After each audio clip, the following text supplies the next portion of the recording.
August 1993, several friends were preparing to go abalone diving off the northern coast of California.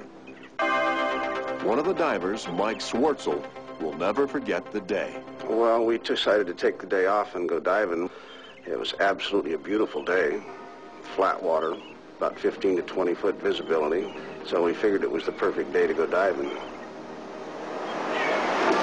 We got out about 80 to 100 yards off the shore, and we were spread out probably 60 to 80 yards apart. David and I stayed out in front of the bay. We probably dove for a half an hour.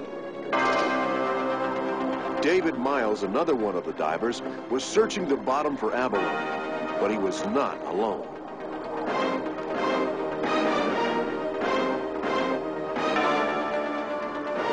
As David headed to the surface for air, he was attacked by a great white shark.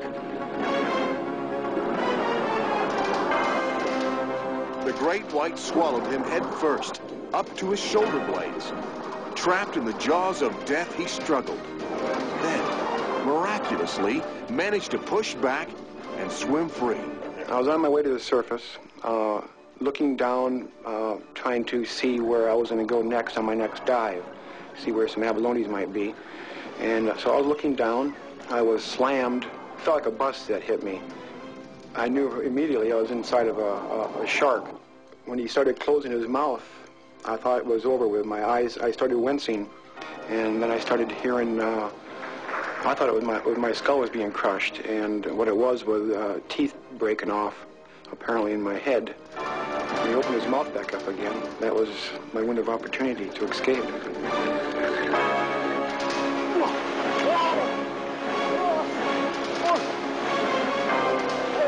Fearing the shark would attack again, David swam frantically to a nearby rock. I kicked the weights loose, and then I just jettisoned myself. It seemed like on top of this rock by the time I got there. And I started yelling to my friends that were in the water. Guard! Guys! Hearing David's desperate cries, his friends swam to safety on another rock. Only Mike was still in the water. When I started hearing a lot of yelling and looked around, I seen the other guys were up on the rocks. My little brother started yelling at me to get out of the water, and that's when I understood that David had got bit. He pulled his coat off, and I could see his back was laid open like a fillet knife had been used on him. Bleeding heavily, David's injuries included numerous deep lacerations on his back, scalp, and jaw. The gashes in his back were so severe, rescue personnel feared the shark's teeth had punctured David's lung cavity. Over 100 stitches would be required to close the wounds. I'm gone! Mike Swartzel knew he had to try to save his friend, even if the shark was still in the area. It was about 60 yards from the rock to the beach. And what went through my mind was terror. I did not want to get back in the water again. I know the shark was in there, and I was bleeding. And from what I hear, sharks can smell blood a long way away. I finally told him, "You have to get in the water now. We have to get out of here." He did jump into the water then and got on my tube, his chest. I grabbed the front of the tube and took off swimming for shore. David was swimming behind me with his chest on the tube. Jeff Landesman is an expert on why sharks attack. White sharks, for instance, it's felt that they attack humans because it's a case of mistaken identity. It's thought that a great white shark looking upwards would see this silhouette that they think might be their prey, and then they would rush from below and attack. I was worried about him maybe bleeding to death.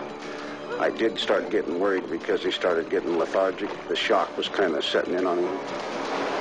When Mike and David finally reached the shore, they were met by the other divers who had already summoned emergency assistance. I feel as though I won the lottery that day.